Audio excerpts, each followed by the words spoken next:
Betul-betul balik sebelum tidur, bangun tidur esok. Nombor 3 ni penting tuan-tuan dan puan-puan. Kerana apa? Nombor 3 adalah calon ahli parlimen Lembah Pantai P121, Saudara Fahmi Fadzil. Bismillahirrahmanirrahim. Assalamualaikum warahmatullahi wabarakatuh. Harapan. Baik. Lawan. Semangat. Assalamualaikum warahmatullahi wabarakatuh. Salam sejahtera, wawang pengiutan sawang senghau. Saudara-saudari ilai, wanakkam. Nama berita Kopi Bosian, Sawadikap. Tuan-tuan dan puan, selamat datang. Kalau yang datang dari luar, saya nampak ada kawan-kawan dari luar. Selamat datang ke PPR Pantai Ria. Malam ni Permatang Pauh banjir. Mantan ahli parlimen Lembah Pantai yang sekarang sedang mempertahankan kerusi Permatang Pauh pada malam ini meredah banjir. Ini sebab kita kata jangan buat PRU sekarang. Di Lembah Pantai kita ada 2 padang. Mereka gunakan 2 padang sebagai tempat mengundi. Padang PPR Kerinci, padang Kampung Pasir. Padang Kampung Pasir, tuan-tuan puan-puan yang duduk dekat PPR Pantai Ria ni tahu. Tak sampai 2 minit naik motor dah sampai dah. Padang tu kalau hujan lecak. Padang tu bulan Disember 2021, bulan Mac 2022 banjir mula dekat situ, dekat padang tu. Bila kami dapat senarai tempat-tempat mengundi untuk Lembah Pantai, saya cepat-cepat berhubung dengan pihak SPR Kuala Lumpur. Saya kata, you all pilih padang PPR, padang Kampung Pasir ni, you all tahu tak, ini tempat banjir mula dekat Kampung Pasir. Mungkin SPR tak turun. Saya turun 2 kali, dua kali saya turun untuk tengok sendiri. Dan video daripada warga Kampung Pasir yang duduk tepi padang bola tu, nampak air keluar mencurah-curah. SPR Kuala Lumpur tengok tak benda tu? Saya nak tanya SPR Kuala Lumpur hadir tak pada 18 dan 19 Disember macam kami hadir pada 18 dan 19 Disember untuk bantu pakcik-makcik yang terlantar, untuk bawa mereka ke pusat pemindahan sementara di SJKT Sarasvati. Mereka tak hadir, mereka tak turun, mereka tak tahu, mereka tak nampak. Tapi mereka buat keputusan untuk letakkan marquee tent dekat padang bola Kampung Pasir. Tak apalah, biarlah. Mereka nak letak situ, tak apalah. Dan kita pun tahu padang bola tu keadaan dia macam mana. Penduduk dekat Kampung Pasir, anak-anak yang main bola sepak, sejak saya jadi ahli parlimen, mereka menegur kenapa padang bola ini yang dulu, yang saya difahamkan dibina oleh pihak NPE, kenapa padang ini terlalu beralun. Dan kenapa padang bola di Kampung Pasir ini sebahagian rumputnya tumbuh lebih cepat daripada sebahagian yang lain. Kalau siapa-siapa yang pernah main bola kat situ tahulah, lepas potong kalau sudah potong, ada sebahagian daripada padang tu rumput dia tumbuh lebih cepat. Sebab waktu mereka tanam rumput di situ, mereka tanam 2 jenis rumput yang berbeza. Saya tahu, kawasan saya, anak-anak dekat Kampung Pasir pun tahu tempat tu tak sesuai. Apakan daya dah dipilih tempat tu. Jadi tak apalah, kita redahlah, kita buat kerja lah. Dan saya bagi komitmen malam ni tuan-tuan puan-puan, kalau banjir saya yang first akan turun. Ya, untuk bantu warga Kampung Pasir sekali lagi. Dah 2 kali. Tapi insya-Allah tuan-tuan puan-puan, sejak saya menjadi ahli parlimen dan setelah perkara itu berlaku pada Disember 2021 dan Mac 2022, insya-Allah kali ini tak akan berlaku banjir lagi. Kenapa? Bukan sebab saya, bukan sebab Fahmi Fadzil, tapi sebab penduduk Kampung Pasir Baru telah faham bahawa kita mesti sama-sama usaha untuk pastikan kawasan kita ditambah baik. Masalah yang dihadapi, rumah pam ke, saliran ke, ban yang dah runtuh ke, masalah-masalah ni diselesaikan segera.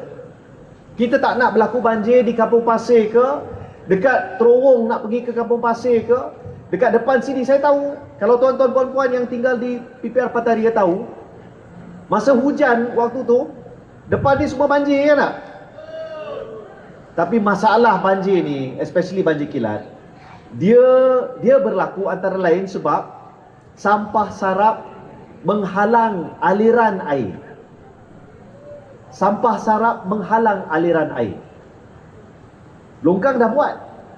Tapi kita nampak video yang kadang-kadang viral, anggota polis trafik berhentikan kenderaan untuk turun, alihkan sikit, air banjir itu dah cepat mengalir. Jadi tuan-tuan puan-puan, dengan metafora itu, dengan misalan itu, saya nak jemput tuan-tuan dan puan-puan.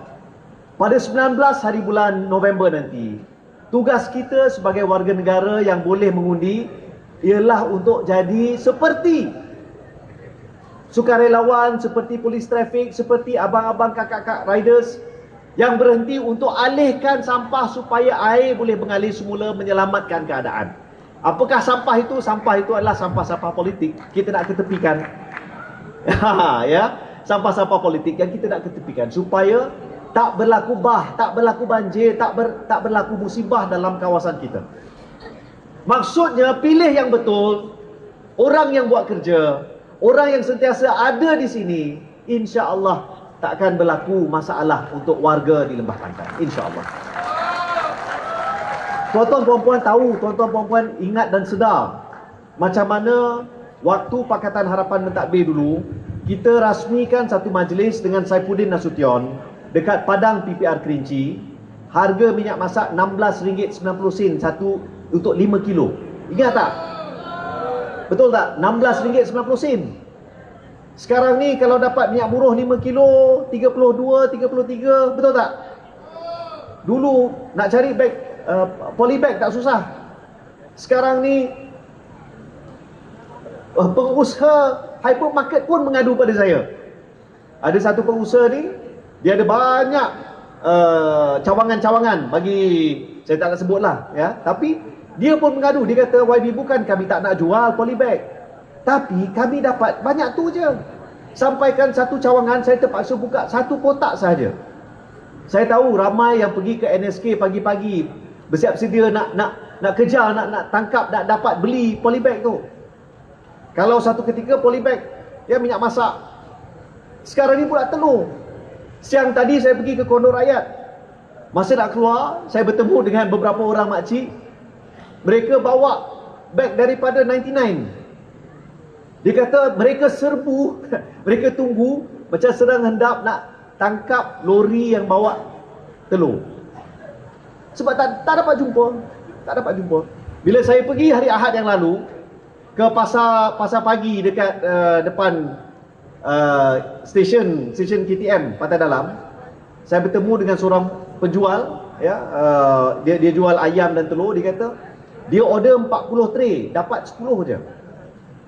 Jadi memang sekarang ni keadaan susah, tak seperti dulu, tak seperti waktu-waktu dulu. Tapi apa yang kita lakukan, apa yang kerajaan lakukan, tak payah cakaplah apa kerajaan lakukan, apa yang saya lakukan.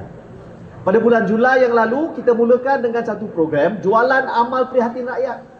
1,000 keluarga di seluruh Lembah Pantai, kita sediakan barang-barang bernilai RM100, tapi disubsidi RM50. Ada siapa-siapa di sini penerima bantuan pada waktu itu? Ada tak? Ada ya, ada. 1,000 keluarga di seluruh Lembah Pantai. Lepas tu kita tengok masalah ayam. Harga ayam naik, jadi berapa ringgit? Ada mencecah RM10. Hari ini ada yang kata sampai RM11. Jadi apa yang saya lakukan sebagai ahli parlimen sekarang, saya pre-order dulu 6,000 ekor ayam. Kita hantar setiap minggu 500 ekor ke 12 tempat yang berbeza, bantu 6,000 keluarga.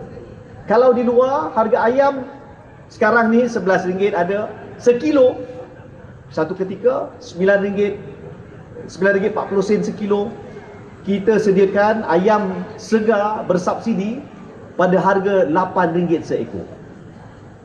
Ada siapa-siapa sini dapat beli ayam tu? Ada? Tak dapat ayam? Tak apa, nanti kita usahakan. Saya tak boleh bawa sekarang ni sebab nanti orang kata rasuah, tak boleh. Ya. Tapi yang kita nak sebut ya, hari ini yang terbaru apa jadi? LRT down. Tak pernah tuan-tuan puan-puan LRT down macam sekarang ni. Tak pernah berlaku. 25 tahun, first time saya rasa seminggu lebih. Nak mengharapkan bas datang pun susah.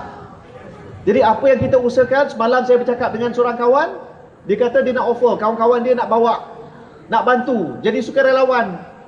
Jadi kita terus sediakan perkhidmatan, bukan percuma lah, tak tahulah kan. Tapi ada riders yang membantu untuk menghantar warga pergi ke mana-mana yang dia nak pergi daripada LRT University.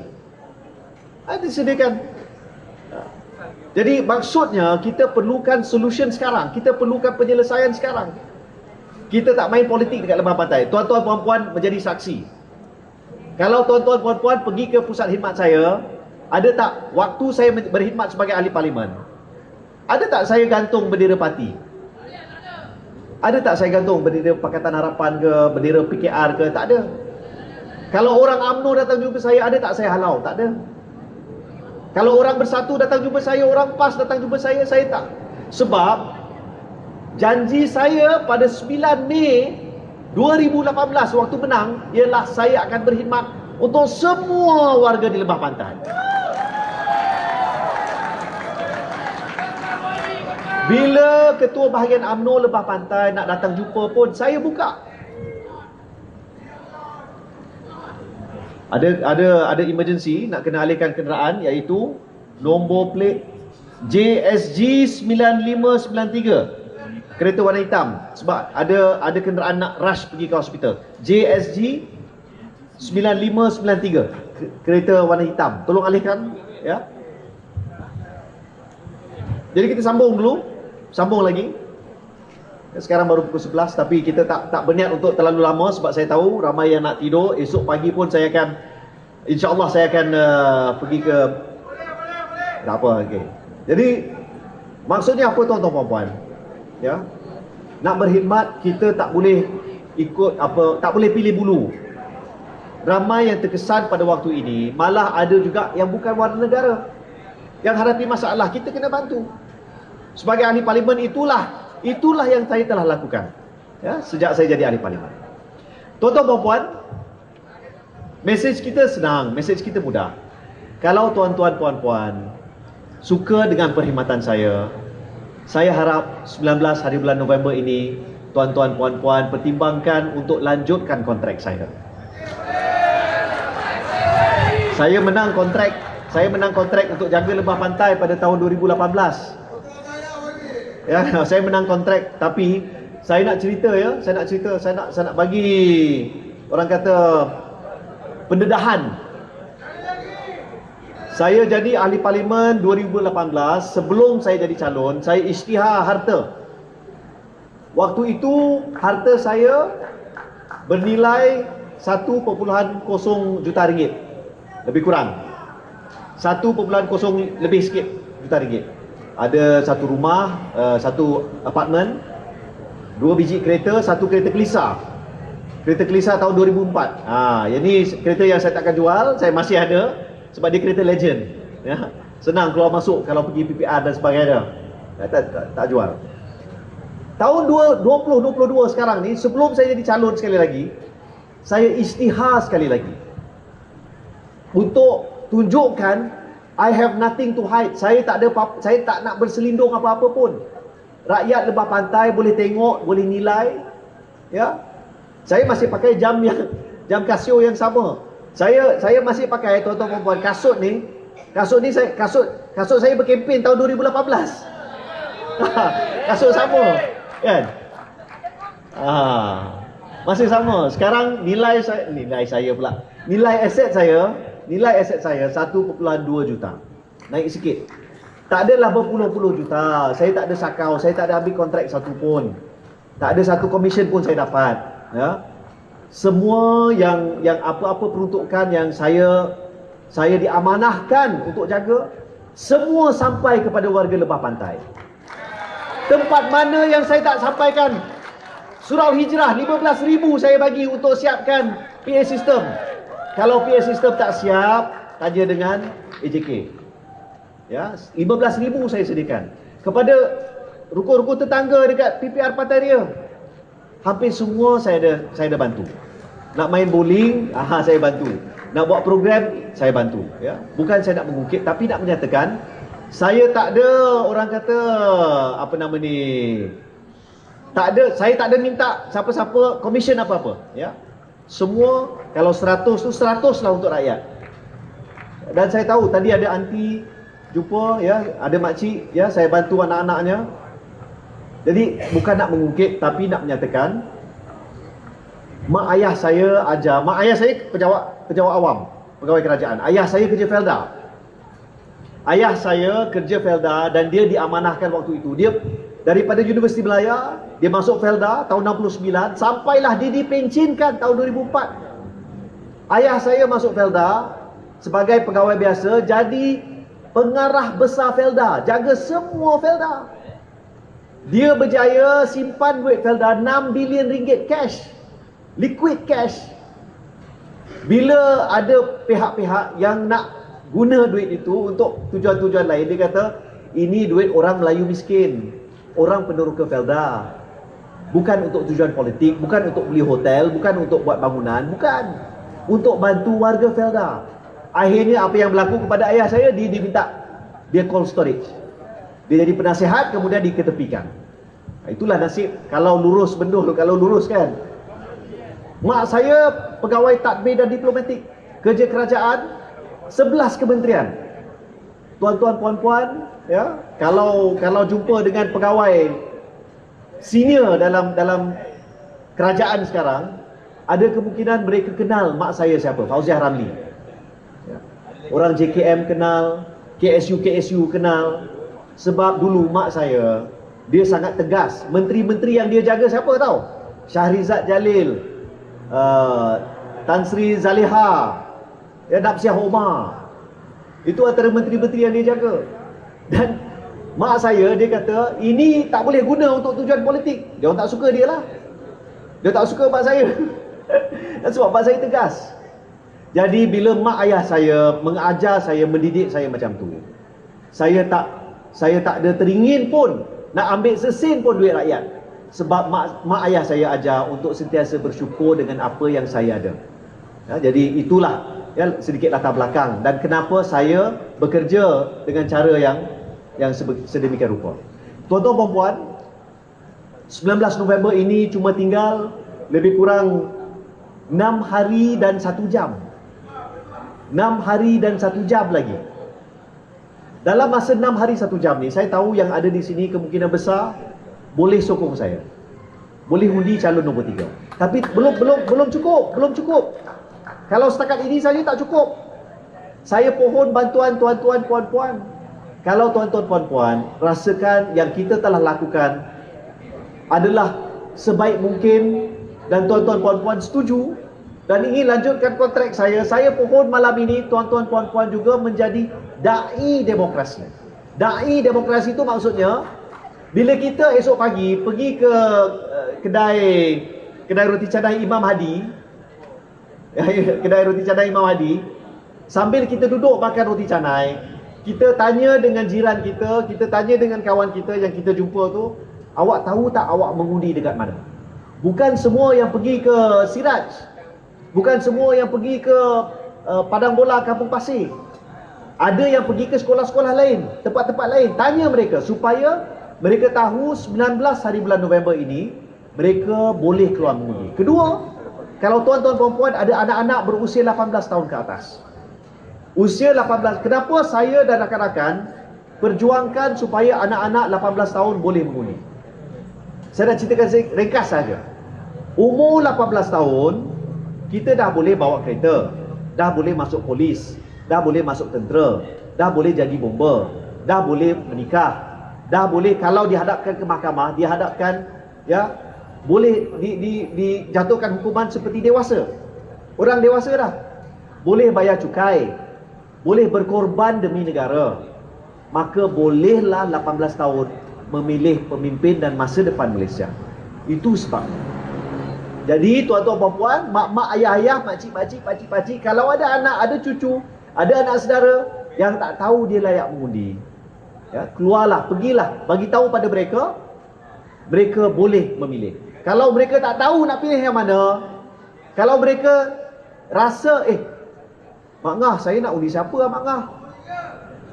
Senang je, cakap nombor 3. Kenapa? Nombor 3, okey. Okey ya, cantik. Itu baru cerdik. Ya, okey, boleh. Ya, jadi bagi tahu dengan semua, 19 hari bulan November kita keluar beramai-ramai, kita keluar awal pagi. Kalau yang pergi mengundi dekat apa nama ni, padang bola Kampung Pasir ataupun padang bola PPR Kerinci, janganlah pakai kasut tumit tinggi. Kalau perlu, kalau hujan malam macam ni, pagi esok padang dia lecak, pakailah boot kuah cukang. Ya. Pakai boot kuah cukang. Kalau tak ada boot tu jangan minta saya tolong belikan, itu haram, itu rasuah namanya. Saya takkan bagi ya. Ataupun janganlah pergi kaki ayam, nanti kan sakit pula kan. Tapi tengok keadaan, pergi awal, kalau boleh jangan naik kereta, naik motor. Kenapa? Sebab kita tengok malam ni, sebenarnya tuan-tuan dan puan, saya sepatutnya tadi saya pergi ke Kota Damansara untuk sampaikan ceramah, tapi tak dapat nak keluar. Jam. Saya jangkakan pada hari mengundi nanti, mungkin saya tak boleh naik kereta, saya kena naik skuter. Ataupun Vespa, ataupun yang beam tu kan, naik skuter tu. Kalau naik helikopter tak boleh, itu bahaya. Itu jadi benda lain kan. Tapi tolonglah, pada hari mengundi nanti saya jangkakan memang agak sesak di kawasan kita. Jadi naik motor, ataupun naik skuter, naik basikal, ataupun berjalan. Dari sini nak pergi ke Sirat sedekat je, ya usahakan. Dan saya percaya tuan-tuan puan-puan, Walaupun yang hadir pada malam ini, yang mendengar di sini, tapi bila kita pergi ke tempat-tempat, kita bertemu dengan orang, alhamdulillah sokongan itu ada. Orang hanya menantikan 19 November untuk keluar mengundi. Jadi, kepada semua, bila jumpa kawan-kawan, kita bagi secret signal dekat lembah pantai. Secret signal. Jumpa kawan-kawan kan, tak payah cakap banyak. Macam ni je. Right, okey ya. Buat macam ni. Nampaklah, ya. Ni bunga dia. Itu dia, ya. Tak payah cakap banyak-banyak. Kalau jumpa Haji Radi, macam ni. Kalau jumpa Haji Zakaria, kalau jumpa Cik Zaman Huri, Cik Zaman okey, Cik Zaman okey. Kalau jumpa Cik Kamil Man Botak, jumpa Pak Teh. Ya. Jumpa Cik Rosdi, jumpa kawan-kawan, jumpa Cik Hasan, jumpa Allah, alik botak ni ada. Macam ni ya, macam ni. Cara. Okey, kita praktis. Kita praktis macam ni. Ya, jalankan. Terbaik kan. Baik. Baik ya. Jadi tuan-tuan dan puan, saya doakan semua sentiasa sihat walafiat. Tolong berhati-hati sebab COVID masih ada. Kalau tuan-tuan puan-puan yang pergi ke surau hijrah ataupun pergi ke mana-mana, kalau rasa kurang sihat, solatlah kat rumah. Ya, duduk kat rumah dulu. Ya, rehat. Dan kalau rasa sakit tekak, batuk, sersema, demam, cepat-cepat buat test. Ya. Sebab kita nampak memang ada peningkatan. Tapi insya-Allah sebab kita semua di sini, ingat tak dulu masa saya tak sentuh lah masa kita PKPD dulu. Ya, PKPD dulu kita memanglah ramai yang datang bantu. Tapi Pantai Ria ni special. Ya, anggota dengan pegawai pun ingat. Dekat lembah pantai ni, dia ada dua tempat yang sangat special masa PKPD. Satu dekat Pantai Ria, satu dekat Bukit Angkasa. Pantai Ria ada 3 orang lolos. Dah pasang kawat berduri, 3 orang belakang ni lah kan. Blok B ya. Siapa duduk blok B? Allah, ni tengok ni blok B lah ni. Lolos, terjun dalam sungai ya. Lari. Belakang Allah, abang ke? Bukan kan? Dekat flat angkasa pasang kawat duri, apa berlaku? Ada makcik tu masuk. Inilah special orang lembah pantai ya. Jadi tuan-tuan dan puan, saya sayang lembah pantai. Saya rasa kita semua sayang lembah pantai. Kita nak tengokkan yang terbaik untuk lembah pantai, untuk Malaysia. Jadi pada 19 hari bulan November nanti kita pilih yang terbaik ya, yang terbaik ya. Boleh? Yang terbaik. Jadi sekian dahulu, insya-Allah tuan-tuan puan-puan, kita ada siri ceramah yang akan datang. Saya mula-mula malam ni saya nak bagi pendedahan, tapi saya rasa saya hold dulu. Saya hold dulu sebab jangan ni saya nak bagi tahu, ni benda serius ya, ni benda serius. Hari ni viral, ada seorang penceramah dekat SIK Kedah. Semalam lah dia kata. Ada seorang penceramah dekat SIK Kedah. Penceramah daripada Perikatan Nasional, dari PAS. Ya, dia kata balik undi Perikatan Nasional. Kalau undi BN ke PH ke, masuk neraka. Astagfirullahalazim. Astagfirullah. Aduh, ya. Tak apalah. Saya dengan kawan-kawan dari PAS kat Lembah Pantai ni, hubungan kami baik. Dan saya tahu ada di kalangan mereka mungkin boleh pertimbangkan ya untuk undi saya. Itu sebab saya pun banyak ya, many friends lah insya-Allah. Tapi jangan percaya dakwah tu. Itu dakwah tu ya. Tapi insya-Allah dalam masa yang terdekat kita akan ada siri ceramah termasuk di PPR Kerinci. Mana lagi? Dekat Taman Sri Sentosa dan juga di Lucky Garden. Kita jumpa nanti. Sekian wabillahi taufiq wal hidayah. Assalamualaikum warahmatullahi wabarakatuh. Terima kasih.